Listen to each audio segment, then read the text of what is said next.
I've spent most of my life celibate. I've only had 2 boyfriends in my entire life, and I'm 29 years old. Since I was a little girl, I have loved love. I have loved romance. I have loved cuddles. I have loved thoughtfulness, loved treating people like they are the most precious, beautiful thing on this earth. I just love spoiling people with love. And I always crave to have a man in my life, yet I was the one always going through these different dynamics where I'm either running towards you or I'm running away from you, or I'm reaching and grasping, or I'm releasing and gasping.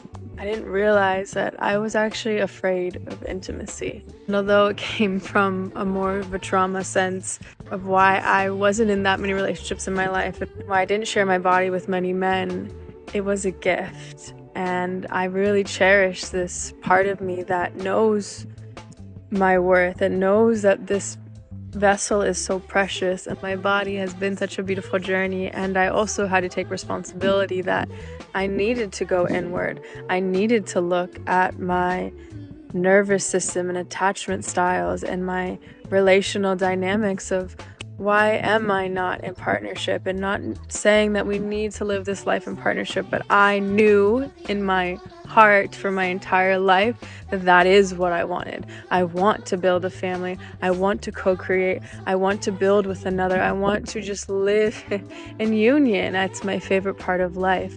And so I needed to look in myself instead of looking at everyone else and blaming and pointing and saying that there wasn't this, there isn't that, there's none of this, there's none of that. Where can I go inward and start to move and shift some pieces around and start to connect and accept, so that I can actually be the embodiment of love, so that I can actually be a magnet to who I truly desire. I am now in my second relationship of my lifetime with the sweetest, kindest, gentlest, most fun and silly, creative, passionate, driven entrepreneur, amazing boyfriend.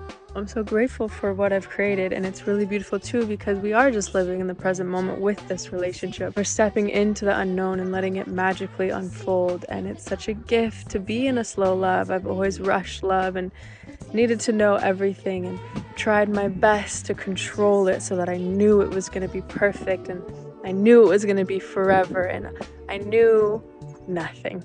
Really, I knew that I was wrong and that I can't control the future, and I must just live in the now. I don't think there's anything wrong with being single and taking your time. I think it's actually such a gift to really get to know yourself.